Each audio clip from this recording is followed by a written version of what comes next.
All right, this one is writing a quadratic function given its zeros.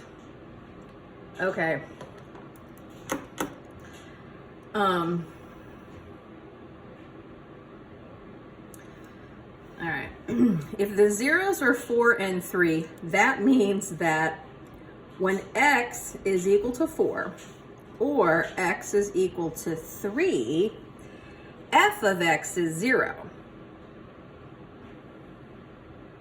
And what we need to figure out is, well, where did that come from? If x is equal to 4, I want to know when it was equal to 0. So instead of having x is equal to 4, I need something is equal to 0. So I don't want this 4 here, I want a 0. So I'm going to subtract the 4. But what you do to one side, you got to do to the other. Now it cancels out here. Boom, that's 0. But over on the left of the equal sign, I'm just going to have to write x and then the minus 4 right behind it. So this is one of my factors. I'll do the same thing with the x minus 3.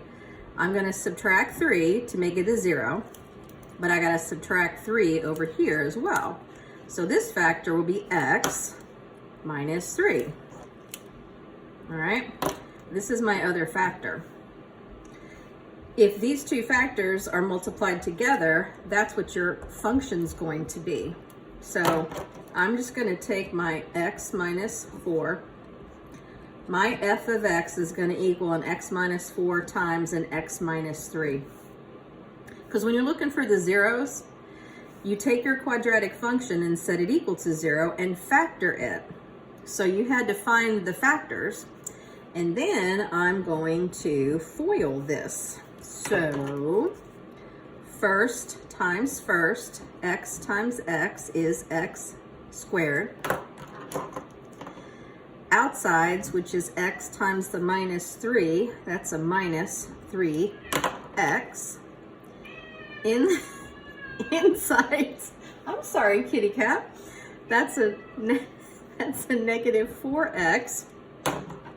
And then last times last, what color have I not used yet?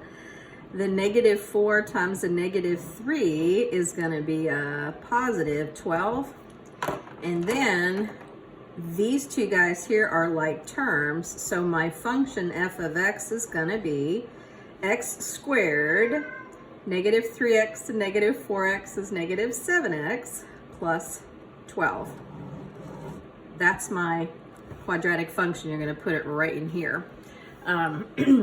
If they had given you this and said, hey, find the zeros, you would have put a 0 right here. You would have factored it back to this.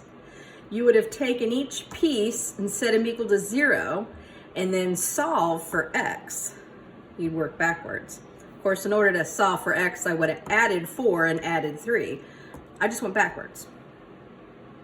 Hope that makes sense.